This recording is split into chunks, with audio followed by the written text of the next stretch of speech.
राजस्थान सरकार आज विधानसभा में राजस्थान कोचिंग सेंटर विधेयक 2025 पेश करने जा रही है।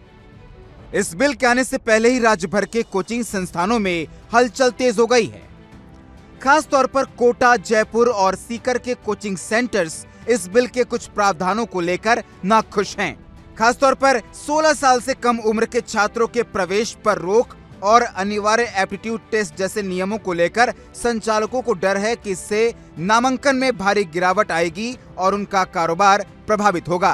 कैबिनेट ने 8 मार्च को इस विधेयक को मंजूरी दी थी। इसे छात्रों के हित में एक बड़ा कदम बताया गया था, लेकिन कोचिंग संस्थानों का मानना है कि ये कानून उनकी पहले से नुकसान में चल रही बिजनेस को प्रभावित कर सकता है।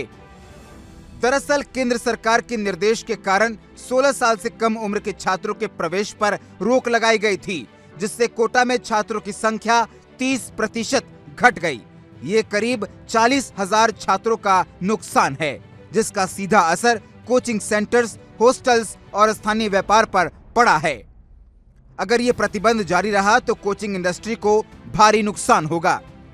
इसके अलावा कोचिंग संचालकों का मानना है कि यदि 16 साल से कम उम्र के छात्रों के लिए कोचिंग सेंटर्स के दरवाजे बंद कर दिए जाते हैं तो ओलंपियाड, एनटीएससी और केवीपीवाई जैसी परीक्षाओं का आयोजन क्यों किया जाता है।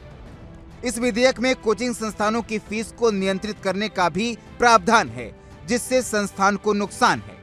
कोचिंग सेंटर्स के साथ साथ हॉस्टल मालिक और कैंटीन सेवा देने वाले लोग भी इस विधेयक से चिंतित हैं।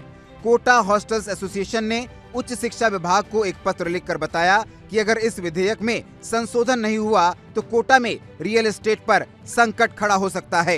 एसोसिएशन के मुताबिक पिछले साल कोटा के 30,000 हॉस्टल्स में 60% खाली रहे हैं। अगर सरकार ने अपने नियमों में ढील नहीं दी तो ये आंकड़ा और भी बढ़ जाएगा, लेकिन सरकार ने साफ संकेत दिया है कि विधेयक में कोई बड़ा बदलाव नहीं किया जाएगा। सरकार का मानना है कि ये विधेयक लंबे समय से तैयार किया जा रहा था और जनता से सुझाव लेने के बाद इसे अंतिम रूप दिया गया है।